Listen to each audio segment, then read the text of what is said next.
Ambassador Zethkri had seen many species in his 3 centuries of diplomatic service, but humans still unnerved him. They sat too still, breathed too quietly, and their predator eyes tracked movement with an intensity that made his chitinous exoskeleton itch. Today, however, something was different. The human delegation sat with a stillness that felt less like patience and more like a coiled spring. "The Galactic Council has reached its decision," Zethkri announced, his translator, converting his clicks and whistles into the human's barbaric tongue. "Your request for military intervention in the Kepler conflict is denied. The hegemony's blockade of civilian shipping lanes, while regrettable, does not constitute grounds for council action." Admiral Sarah Chen, the lead human representative, didn't even blink. She simply nodded once and stood. "Thank you for your time, Ambassador. We understand completely." The ease of her acceptance sent warning pheromones flooding through Zethkri's system. In his experience, Deathworlders didn't accept defeat gracefully. They screamed, they threatened, they made demands. They didn't just understand. "Admiral," he called as the human delegation prepared to leave, "surely you wish to file an appeal, present additional evidence?" Chen turned back, and for just a moment, Zethkri glimpsed something in her eyes that made every instinct in his body scream danger. Then it was gone, replaced by diplomatic politeness. "No need, Ambassador. The Council has made its position clear. Humanity will act accordingly." 3 days later, the first reports began filtering in. The hegemony's flagship, the Inevitable Conquest, had simply vanished. Not destroyed, not captured, vanished. 14,000 crew members, gone, without a trace. The only evidence of their existence was a brief transmission from their last known coordinates. A human voice, speaking in perfect hegemony battle cant, delivering a single message. "This is the UHSF Whisper of Earth. Your vessel has been classified as a hazard to civilian navigation. You have been removed from active service. Have a pleasant day." The hegemony demanded explanations. The Council called emergency sessions. Humanity's ambassadors attended every meeting with the same polite attention they'd always shown, answering every question with patient clarity. "We're simply ensuring safe passage for civilian vessels," Chen explained to the assembled representatives. "The Council made it clear that this was not their responsibility, so we've taken responsibility ourselves." "You cannot simply make warships disappear," shrieked the hegemony's representative, his 4 arms gesticulating wildly. "Can't we?" Chen's smile was perfectly diplomatic and absolutely terrifying. "I'm afraid I don't understand your concern. No distress signals were received. No debris was detected.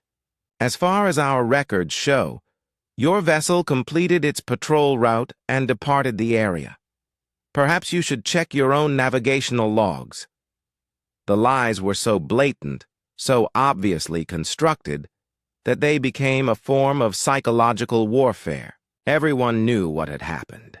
Everyone knew the humans were responsible.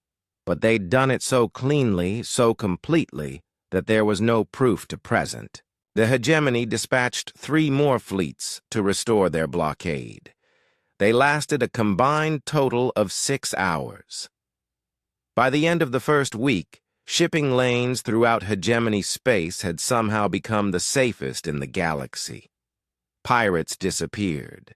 Corrupt customs officials found themselves transferred to distant postings with no memory of how they'd gotten there. Entire black market operations simply ceased to exist, their personnel vanishing into whatever void had claimed the hegemonies. Warships. The other council species began to take notice.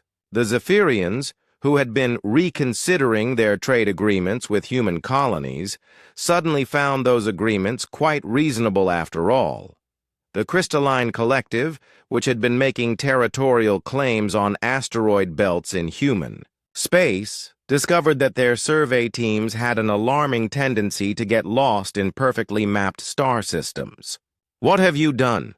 Zethkri demanded during a private meeting with Admiral Chen. "Where are they?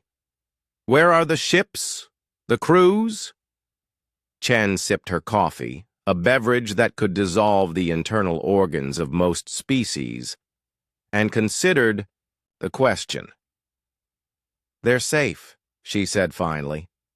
"Safer than they've ever been. We've given them new lives, new identities, new purposes. The pirates are now farmers on agricultural worlds. The corrupt officials are teaching children in frontier schools. The hegemony crews are building infrastructure on colony planets that desperately need the help." "You're lying." "Am I?" Chen set down her cup and leaned forward. "Tell me, Ambassador, have any of those missing personnel filed complaints, sent distress signals, attempted to return to their previous positions?" The truth was, they hadn't. In fact, the few independent investigations that had managed to locate former pirates and officials had found them to be remarkably content with their new circumstances. They spoke fondly of their career changes, as if they'd always wanted to be teachers or farmers or construction workers.